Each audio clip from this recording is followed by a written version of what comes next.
Hey people, Gasp John aqui, sejam muito bem-vindos ao Sincerateca. Aqui vocês encontram literatura e entretenimento em um só lugar.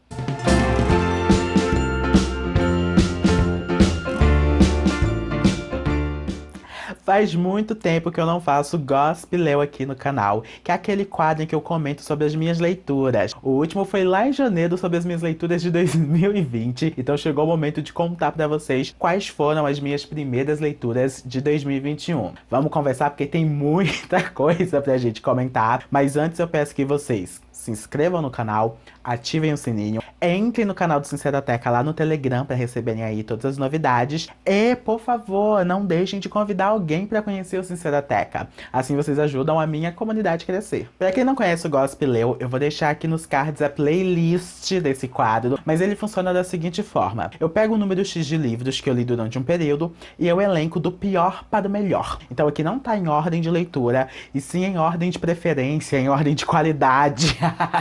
Pelo menos ao meu ver. E para começar a lista e não ter tanta enrolação, em sexto lugar nós temos Lua Nova, da Stephenie Meyer. Lua Nova é o segundo livro da saga Crepúsculo, uma saga que eu tô lendo e compartilhando minhas opiniões aqui no canal. Eu tô fazendo vlog com spoilers. E sim, Lua Nova tá aqui em sexto lugar porque dos livros que eu trouxe hoje pra vocês, foi a minha pior experiência. Nesse livro, a Bella tá muito preocupada com a idade dela, porque ela sente que tá envelhecendo pro Edward. Ela tá com super drama, porque tá pra fazer 18 anos, e ela não aceita muito bem isso, porque, meu Deus, eu tô ficando velha, daqui a pouco o Edward não vai me querer mais. Lembrete, o Edward tem 100 anos. Então ela fica nesse drama infinito, ela quer muito que o Edward transforme ela, mas ele se nega a fazer isso. E, pra piorar, o Edward também tá num drama interno, porque ele sente que tá prejudicando a Bella, que tá colocando ela em perigo, e ele decide ir embora. A pior decisão de todas. Decidindo ir embora, ele acaba com o resto de saúde mental que essa menina tinha, né? Porque ela já não tinha quase nenhuma. Ele vai embora, deixa ela sozinha, ela fica perturbada, começa a se culpar por 1 milhão de coisas, e aí que começa o caos desse livro, gente, porque, sério, a Bella vai fazendo uma besteira atrás da outra, começa a ouvir vozes, começa a se meter em perigo propositalmente, porque ela acha que dessa forma o Edward vai se comunicar com ela. É um surto. Confesso que no livro, em alguns momentos eu me envolvi mais do que em Crepúsculo, porque aqui o Jacob e a Bella estão mais próximos, o Jacob vai ser uma âncora pra Bella nesse momento que o Edward vai embora. Só que, gente, é muito drama. Drama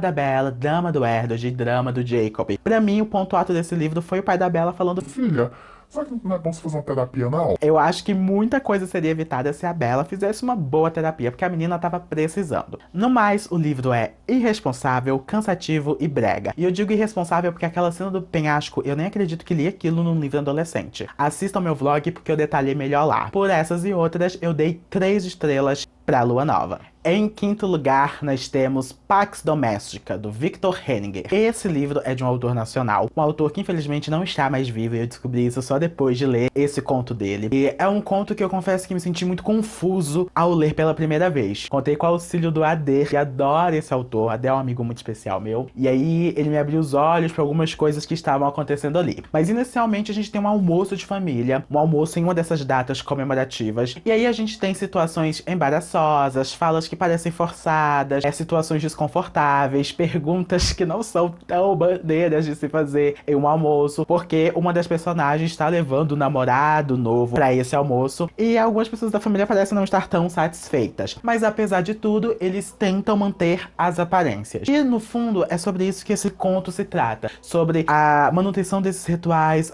a manutenção das aparências, quando o sentimento diz uma coisa totalmente diferente. Foi um conto interessante para conhecer a escrita do autor. Eu realmente gostei ali da narração. Me senti sim confuso ao ler, porque eu não sabia muito bem o que estava acontecendo, mas eu acho que eu vou ter uma experiência melhor lendo outro livro do autor. Não sei se foi uma boa experiência começar com esse conto. No mais, eu dei 3 estrelas pela intenção, por aquilo que eu andei conversando com a Ade, e principalmente pela escrita dele, que eu gostei. Fiquei curioso para conhecer mais coisas do Victor. Em quarto lugar, nós temos Crime e Castigo, do Fyodor Dostoiévski. Crime e Castigo Castigo é um grande clássico russo e foi uma leitura, assim, excepcional. Apesar dos altos e baixos, eu gostei sim do livro e acho que é uma experiência que vale a pena. A história de Crime e Castigo é o seguinte: Raskolnikov é um estudante muito inteligente, um estudante brilhante, mas que é pobre. Ele vive em uma espécie de pensionato, a mãe manda dinheiro pra ele tá morando na capital, mas ele se sente muito humilhado por viver nessa situação, tá cada vez mais difícil manter as coisas, a vida dele tá horrível por conta dessa questão financeira. Ele tem diversos pensamentos ao longo do livro, a gente vai adentrar bem no psicológico desse personagem, mas ele tem uma teoria um tanto quanto curiosa. Ele acredita em seres humanos extraordinários. Esses seres humanos estariam acima das pessoas normais e elas estariam, inclusive, acima das leis. O que isso quer dizer? Uma pessoa dessa que é extraordinária, cometendo um crime, não merecia a punição, porque provavelmente aquilo que ela estava fazendo é para um bem maior. Tudo que uma pessoa extraordinária faz acaba afetando de alguma forma a sociedade, de alguma forma positiva a sociedade como um todo. Ele colocava nessa categoria de pessoas extraordinárias personalidades como Napoleão, Júlio César e ele próprio, o próprio Raskolnikov, porque ele se enxergava de certa forma como uma dessas pessoas extraordinárias. Bom, como eu falei, esse personagem estava muito ferrado, sem dinheiro, recebendo dinheiro da mãe, com algumas dívidas. Ele precisava trocar, penhorar alguns objetos com uma senhora que fazia essa penhora pra ter algum tipo de renda. E aí, em um momento, enquanto ele está em um bar, ele escuta um homem falando que se essa velha morresse seria um bem pra todo mundo. Porque é uma senhora avarenta, que explorava os mais pobres, que usava essa questão da penhora pra tirar dinheiro até mesmo daqueles que estavam necessitados, passando aí por muitas dificuldades. E isso gera um gatilho nele, ele decide matar a velha. Isso não é um spoiler, tá ali no primeiro capítulo, na primeira parte, ele decide matar a senhora e ele vai executar esse plano. De que maneira eu não vou dizer, mesmo sabendo que ele mata a velha, gente, vai ser muito impactante, é uma cena muito forte e ainda tem um plus, uma surpresa ali no final de algo que eu não tava esperando e que eu acabei lendo e fiquei um pouco chocado, porque eu só sabia da morte da velhinha. Após executar o plano, ele esperava sair impune, né? Ele deu seu jeito, deu sua maneira de sair ali do local do crime e ele foi seguir a vida dele. No fundo, ele sentia que tinha feito um bem realmente, tinha matado ali a velha, resolvido alguns problemas e a morte dessa velha não significava uma perda para a sociedade. No entanto, gente, aí que começa o castigo. O castigo dele não se resume à prisão. Eu jurava que a partir da parte 2 ele seria preso e a gente ia acompanhar ele na prisão. E isso não acontece, gente. Pelo menos não nas primeiras partes do livro. O castigo dele vai ser o psicológico. A maneira como ele vai se torturar ao longo do livro, a maneira como ele vai adoecendo aos poucos, ele vai ficando muito doente, muito debilitado. A culpa meio que corrói ele por dentro. Apesar dele achar que não sente culpa, no fundo ele sente sim. Você lendo o livro, você vai perceber que sim, existia uma culpa ali. E o medo de ser pego. Inclusive tem um personagem que é o detetive, que vai pressionar o Raskolnikov, vai colocar o Raskolnikov contra a parede em alguns momentos. E com esse personagem ele tem um gato e rato maravilhoso. Um dos melhores que eu já li. Esse livro é muito rico, porque a gente entra no psicológico do personagem. A gente consegue perceber gradualmente a maneira como ele vai ficando perturbado, como a paz dele vai sendo minada. É uma experiência, assim, inexplicável, que eu recomendo muito que vocês tenham. É interessante ver como funciona essa relação dele com a família. Em muitos momentos eu fiquei com muito ódio da forma como ele tratava a mãe, só que a irmã dele é uma das melhores personagens desse livro. É uma personagem feminina muito forte, que tem o pulso firme, que fala o que tá engasgado aqui na cara, que sim, ama o irmão e o acolhe, mas quando precisa dar um sacode, ela dá. É uma personagem, assim, impressionante, foi a melhor personagem feminina do livro pra mim. Você tem nesse livro, ao mesmo tempo, as questões do Raskolnikov, essa culpa, essa questão da moral, tudo que tá acontecendo na cabeça dele, ele não sabe se é culpa ou se é o medo de ser preso, mas ao mesmo tempo outras questões vão sendo abordadas. A gente vê ali algumas diferenças entre classes sociais, né? Nós temos alguns personagens ricos, esses personagens gozam de muitos privilégios, e a gente tem um núcleo muito pobre, um núcleo de cortar o coração, um núcleo que tem cenas muito fortes e até revoltantes. O livro também passa do drama pro barraco, numa rapidez assim, gente,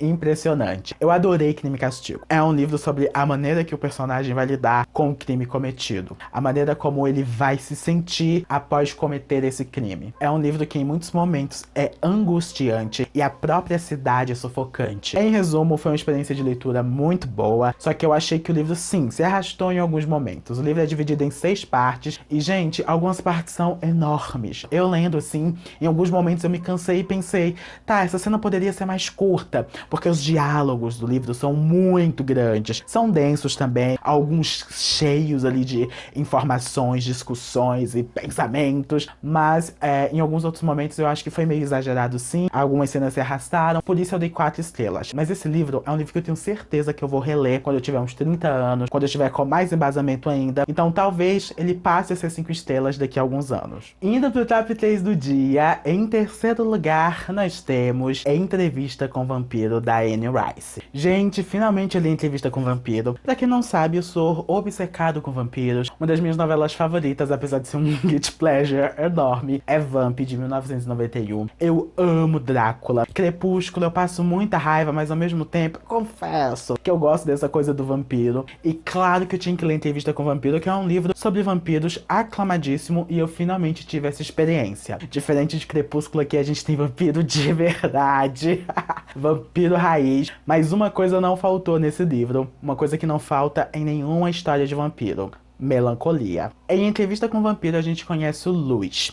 O Luis está dando uma entrevista para um repórter contando como ele virou vampiro, contando a história da vida dele. Então a gente volta pro passado, volta pra época que ele ainda era humano e descobre como ele foi transformado pelo Lestat. O Lestat transformou o Luis por uma série de interesses. Ele precisava de grana, ele precisava de posses e precisava se manter ali em Louisiana. Ele acabou encontrando no Luis uma oportunidade de sim ficar naquele lugar, já que o Luis era um cara muito rico, um cara de muitas posses. E foi exatamente isso que aconteceu. Após ele transformar o Luis, é como se ele tivesse se transformado em um mestre do Luis. Ele deveria seguir ali os ensinamentos do Lestat, que era o vampiro mais antigo, que era o vampiro que o havia transformado. Então o Luis fica dependente dessa relação, e o Lestat sabe disso e usa e abusa disso. Os dois têm uma relação um pouco conturbada, é uma coisa de amor e ódio. O Luis guarda um certo rancor por ter sido transformado em vampiro. Isso é um dilema muito grande pra ele no início do livro, porque ele não aceita essa condição, ele acha isso um saco, ele se sente um monstro, ele não quer matar pessoas, então ele se alimenta de animais ali no início, mas isso não dura muito tempo. Ele precisa se alimentar de sangue humano também, e ele acaba se alimentando de sangue humano em algumas ocasiões. Para deixar essa relação um pouco melhor, eles adotam uma filha, vamos dizer assim. O Luis se alimenta do sangue da Cláudia e o Lestat a transforma em vampira. E a partir desse momento, ela vira uma integrante dessa família. Acontece, gente, que a Cláudia tem apenas 5 anos, então ela é transformada em vampira ainda na infância. E esse vai ser um dos temas do livro, essa criança que não cresce, na verdade, essa pessoa que vai se transformar em uma mulher em um corpo de criança. A Cláudia vai sentir um apego pelo Luis, vai sentir um certo rancor pelo Lestat com o passar do tempo, e ela vai ter muita curiosidade sobre a origem dos vampiros, porque, pô, se existe o Lestat, existem outros vampiros, e ela vai pressionar tanto o Luis quanto o Lestat para saber mais sobre os outros, sobre as outras criaturas que são como eles. Bom, o que eu achei do livro? Eu adorei Entrevista com o Vampiro. Tem muita melancolia, porque o Luis, ele demora a aceitar essa condição dele como vampiro, e ao longo do livro ele vai tendo vários conflitos internos por conta dessa condição de vampiro e das coisas que só estão acontecendo na vida dele por ele ser um vampiro. Ele não sabe o quanto se entregar, ele não sabe o quanto entrar naquele mundo, o quanto fazer aquilo que os outros estão fazendo vão deixá-lo cada vez mais próximo de um monstro e cada vez menos humano. Esse conflito acompanha o Luis do início ao fim desse livro. A Cláudia, essa mulher que ficou presa no corpo de uma criança por ter sido transformada na infância, é letal. Ela não tem essa mesma frescura do Luis. Ela sou uma vampira? Ok. Então ela usa seus poderes pra se alimentar, atrai as pessoas como uma criança inocente e abocanha no final. Ela não tem escrúpulos e ela é a pior personagem aqui. Ela é a que faz as piores maldades. Eu adorei a escrita da Anne Rice, eu fiquei muito envolvido, muito seduzido pelo livro e eu queria terminá-lo. Apesar de, pra mim, não ter sido um livro tão rápido, eu confesso que eu perdia muito tempo nas páginas, tinha muita coisa escrita, então eu não achei tão fluido assim, mas a escrita é muito envolvente. Um outro aspecto que eu gostaria de chamar a atenção é a questão das crianças. Aqui a gente tem a Cláudia, que é transformada ainda na infância, mas é claro, ela vai virar uma mulher, pelo menos mentalmente. E isso pra mim não foi um problema, isso eu não encarei como um problema. Mas algumas cenas aqui que envolviam crianças me deixaram muito incomodado. Sim, no primeiro momento, isso também foi tema lá da live dos Meninos do Luago, eu enxerguei como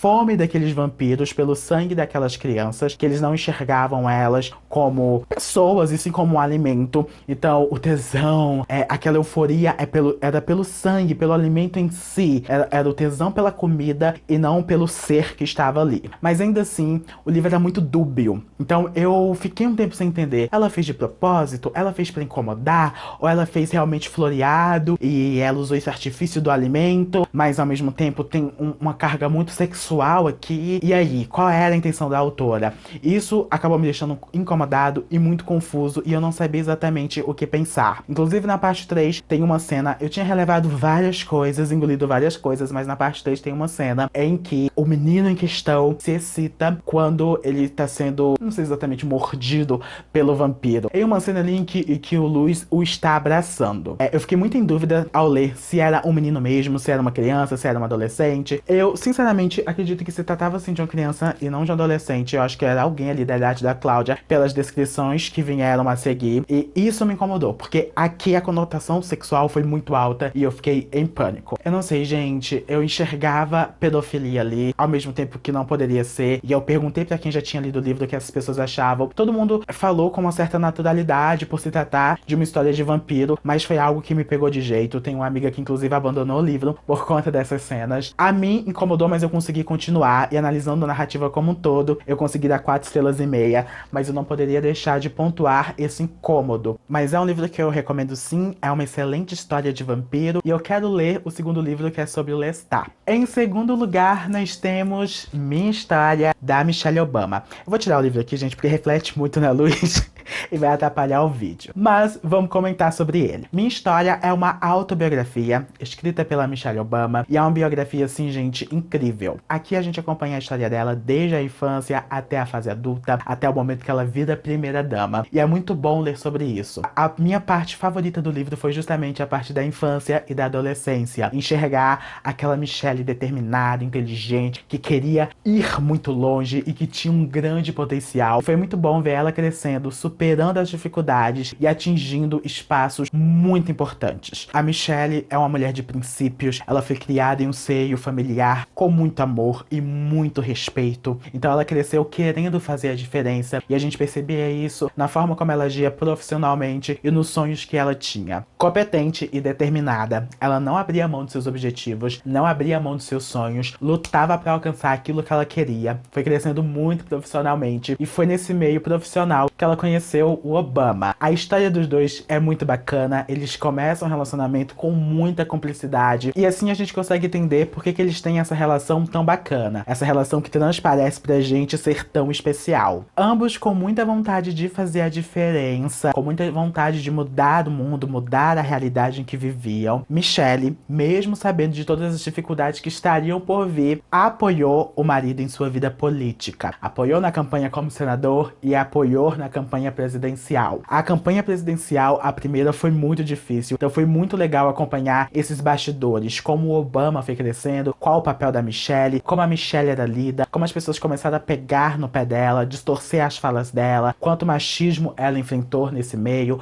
e o racismo também, é claro que não tem como ficar de fora, e como o marido chegou ali na presidência da república e ela virou primeira-dama. Foi um livro que me encheu de esperança, porque a Michelle era uma menina comum, uma menina de origem humilde, uma menina que precisou lutar muito para atingir determinados espaços, e mesmo assim ela conseguiu realizações profissionais, ela conseguiu realizações das filhas, ela conseguiu chegar ali junto com o marido da presidência da república. Ela virou a primeira-dama dos Estados Unidos, um país que nunca tinha tido um presidente negro. Lendo tudo isso, eu, como homem preto, me senti muito empoderado e esperançoso, porque eu tenho sonhos muito grandes, eu quero atingir alguns patamares que aparentemente são impossíveis, mas lendo esse livro eu senti que sim, eu sou capaz, sim, em algum momento a minha luz pode brilhar. Esse livro me mostrou como alguns sonhos são possíveis e como coisas que nem estão no nosso radar, coisas que nem são nossos sonhos, podem acontecer, coisas grandiosas. É um livro maravilhoso, emocionante, estimulante. Eu dei 5 estrelas e favoritei, porque sim, foi uma experiência única.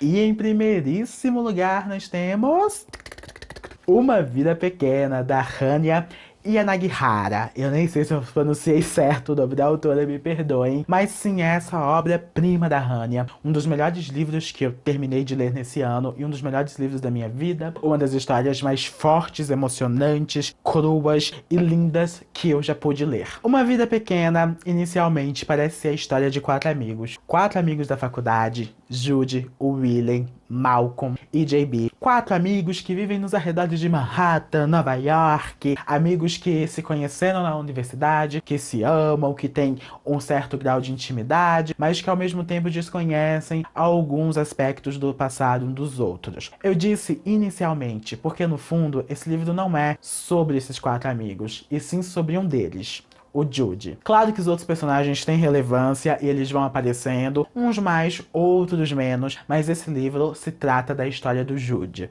de tudo que ele passou, de tudo que ele não conseguiu superar. É uma história sobre traumas, não é uma história sobre superação. É uma história repleta de gatilhos, uma história muito forte, muito impactante, mas ao meu ver necessária. Uma história contada de uma maneira sutil e ao mesmo tempo crua. A autora tocou em muitas feridas, a autora colocou algumas coisas de maneira visceral, mas não, eu não interpretei isso como dor gratuita ou qualquer coisa do tipo. Eu acho que ela contou da maneira que essa história deveria ser contada. É forte, não é fácil, chega a ser revoltante em alguns momentos, não é pra todo mundo, mas em mim tocou em pontos muito específicos, em mim tocou em lugares que eu nunca compartilhei com ninguém. Foi uma história que me deixou muito comovido e sim, eu sofri do início ao fim com o personagem, mas eu me apaixonei por ele, eu compreendi por que ele era tão fechado, eu compreendi porque era tão difícil confiar nos outros, e eu compreendi o que a autora estava fazendo e o que acontece no fim, porque o fim desse livro só poderia ser aquele. O epílogo foi o que fez eu dar 5 estrelas pra Uma Vida Pequena, porque quando eu terminei tudo aquilo, quando eu terminei de ler aquelas palavras, eu percebi que sim, tá tudo muito bem fechadinho, era assim que era pra ser, esse era o fim dessa história, esse era o fim desse personagem, e foi uma caminhada árdua, difícil, mas ao mesmo tempo muito bonita. Apesar do personagem sofrer muito e do próprio achar que merece esse sofrimento, ele vai se culpando por coisas que definitivamente não são culpa dele. Existem momentos de felicidade, existem momentos de cumplicidade dele com o William, por exemplo, e são momentos tocantes. E quando chega ali no final, que você já passou por tudo, você já passou pelo pior e pelo melhor, você percebe que bom que pelo menos isso aconteceu na vida do Jude. Que bom que pelo menos esse mimo ele recebeu, porque a vida dele foi muito dura, foi muito difícil. Em determinados momentos eu pensava, eu só quero terminar essa história, eu não aguento mais, aconteça o que acontecer daqui pra frente, ficou com Deus. Mas depois que eu terminei, eu compreendi um pouco melhor a autora e eu percebi o quanto eu precisava ler aquele livro. Eu precisava passar por aquela experiência, eu precisava conhecer aquela história e me conectar com a história. A Hanya foi dura quando precisou ser, foi muito cirúrgica em alguns momentos. Ela soube trabalhar temas que são pesadíssimos. Aqui você vai ter de um tudo, gente. Automutilação, atentado contra a própria vida, abuso sexual. Então não é um livro pra qualquer um. Eu preciso dizer, é um dos favoritos da minha vida e eu não recomendo. Não recomendo porque eu não consigo carregar o peso de recomendar um livro tão forte, um livro repleto, assim, de dores pra qualquer pessoa. Porque não é pra qualquer pessoa, não é qualquer um que consegue